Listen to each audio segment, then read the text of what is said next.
नमस्कार जय जगन्नाथ। नमस्कार जय जगन्नाथ। स्वागत करुच्ची आम चैनल लाइफ विथ बिथिका को।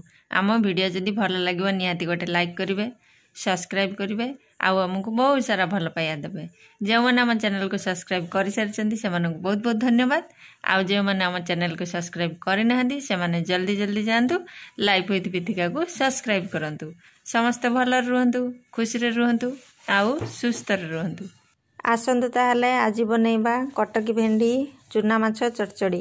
आम आड़े तो कटकी भेंडी कहती, आउ एटार ना बहुत किसी अच्छी। किए कहती खटा पालंग, आंबिल भेंडी ना, आउ केते प्रकार ना मु भूली जाइए।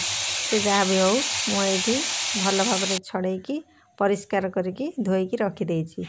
आउ ये आमर मु माछ नहीं चूना माछटा को भल भाव धोईकी परिष्कार कर देची। आउ ये मु लुण हलदी गोले देची।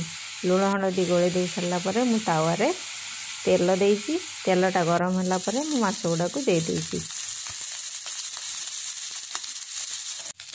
माछ आमर गोटे साइड हो गलानी, मु एथर ओलटई दउची। एठी मु सब माछ गुड़ा को ओलटई देची। आउ ये आमर माछ भजा हो गलानी, मु माछ गुड़ा को बाहर कर देची। आउ मसलार मु नहीं अदा रसुण पियाज टिके टमाटो देची, कंचा लंका देची मु ग्राइंडिंग करी।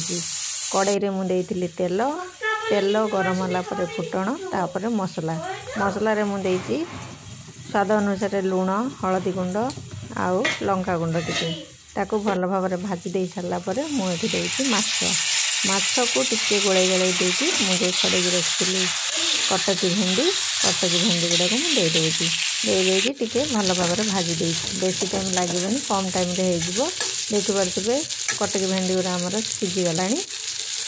मुझे पानी दे दूची, पानी टिके फुटीगला पर मुझे घोड़े देवी।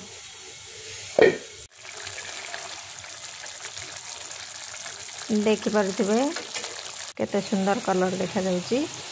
आउ ये आमर रेडी हो गला कटकी भेंडी चूना माछ चरचड़ी। आपण माने बनातु खातु केमिति लागिला मते कमेंट रे कहतु। आउ हाँ, आपण मानक आड़े यही कटकी भेंडी को कौन कहती मते कमेंट रे निहाती कहिबे। रहिली नमस्कार जय जगन्नाथ। देखा हबो आउ गोटे नुआ वीडियो रे नुआ रेसिपी नहीं कि मु पुणी थरे आसीबी।